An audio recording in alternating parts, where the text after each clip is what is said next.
Hey guys, Alex here. Welcome back to my channel.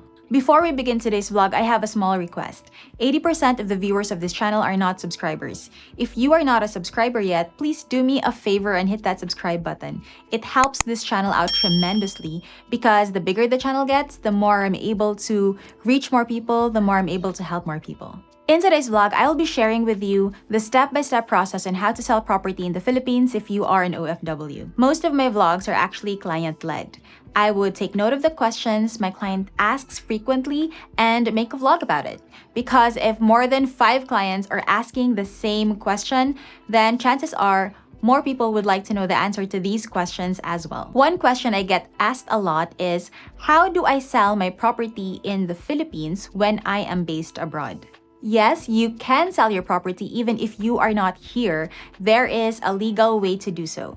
And in today's video, I will be breaking down the exact steps on how you can sell your property in the Philippines even if you are an OFW. Step number 1, list your property with a good agent. The first step is to list your property with an agent you trust. Do your due diligence on your agent, check how long he or she has been in the business, what is their track record, and if you know anyone who can give feedback on this agent. You can check your common friends on Facebook and ask them for recommendations or feedback on the character of that particular agent if he or she is not someone you personally know. Since you're based abroad, your agent will be the one handling the transaction for you, so it's important that you know they have your best interests in mind. Now, why do I recommend getting a good agent versus trying to sell it yourself or getting family to do it for you? You can actually try to sell your property yourself, but real estate is a high-ticket item. It is not something that you can, just post on Facebook and it will sell fast. Unless, of course, it's way below market value. If you have a good agent, then they will already have a network of buyers and other agents that they can work with or that we can work with in selling your property. Plus, an experienced agent who knows the market well, like me, can advise you on what would be a competitive selling price for your property. And this is where trust comes in. OFWs, especially those who have been abroad for 5 years or more, often no longer know the real estate market in Cagayan de Oro, or they're not updated on what the market prices are. So who do they ask for advice regarding pricing? They're agents, of course. Now, there are some agents that suggest a price slightly below market value in order to get the property sold fast, but this may not be in the seller's best interests. So what sellers need is information, what the market prices are, what would be a good price, and what would be an overpriced property. For example, I had a client who bought a lot in Gulf Estates 20 years ago at 5,000 per square meter. He had no intention of selling, but his wife said that their friend was interested in the lot and they wanted to buy it for 10,000 per square meter. At the time, the lots in Gulf Estates were already selling at 15,000 per square meter. But the seller did not know that because he didn't have an agent for this particular transaction. The buyer was a friend of theirs and they were dealing with each other directly. So they closed the deal. He sold his lot. And then he found out that the lot he sold for 10,000 per square meter was actually worth 15,000 per square meter. So how do you think he felt? Instead of feeling happy about it, he actually felt like he lost money, which in a way he did, because had he consulted with a good agent, he would have known the market value of that particular property and he could have gotten a higher price for it. A good agent can advise you on the market value of your property and how to price it and market it as well, and bring clients to your property and guide them and you also throughout the entire buying and sales process.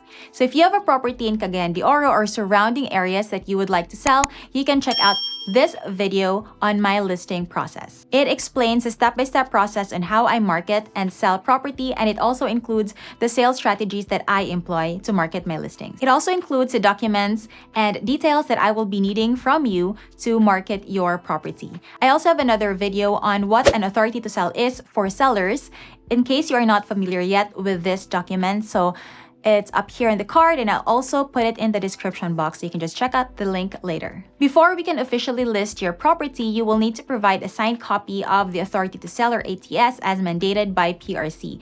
This document gives me, as your broker, the authority to market your property and offer it to potential clients. Step number 2 is to prepare the necessary documents. So there are documents that you as the seller will need to prepare to close the sale. Original title, SPA to sell, 2 valid IDs with 3 specimen signatures. Now, as your broker, I'll be the one to prepare and request for the certified true copies of your documents. So we will be needing to request for the certified true copies of the tax declaration at City Hall and also CTCs for your title at the Registry of Deeds, and also the official receipt for HOA-DO, so I will be requesting it from you as well, and real property tax clearance. Now, there are 2 ways to sell your property if you are based abroad. First is you fly in and sign all the documents yourself during closing and then fly out. Second is to assign a representative or an attorney, in fact, to do the transaction for you.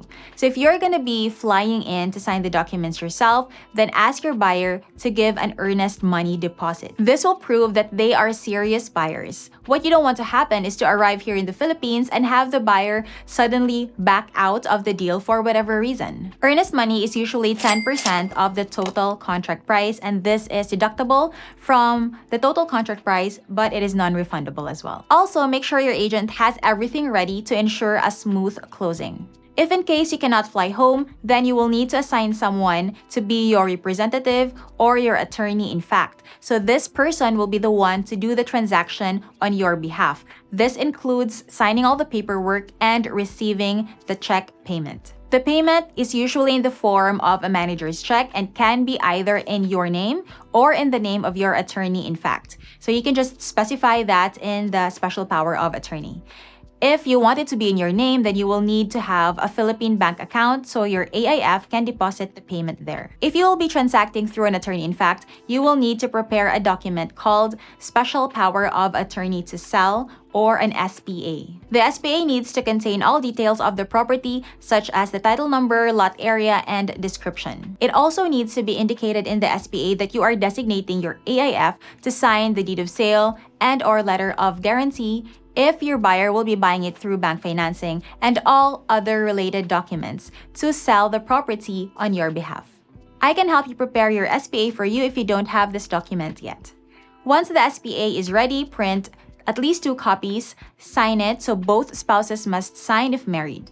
And if you're based abroad during this time of signing, then it has to be consularized at the embassy or apostilled at the Department of Foreign Affairs. If you are based in the Philippines during the time of signing of the special power of attorney, then you can have it notarized. Then once the SPA has been consularized or apostilled, mail the hard copy to your broker or attorney, in fact. If you have the original title with you, then you will need to mail that as well, as both documents are needed for closing. Common questions that my clients ask me are, can I sign the SPA to sell abroad and then mail it here in the Philippines to be notarized? No, you can't do that because it has to be signed in front of the consul or DFA. So again, if you are based abroad during the time of signing of the SPA, then you will need to have it consularized or apostilled. Another question is, can I put my e-signature on the SPA and email it? Again, the answer is no. The SPA has to be originally signed. E-signature is not acceptable for a legal document. What does apostille mean?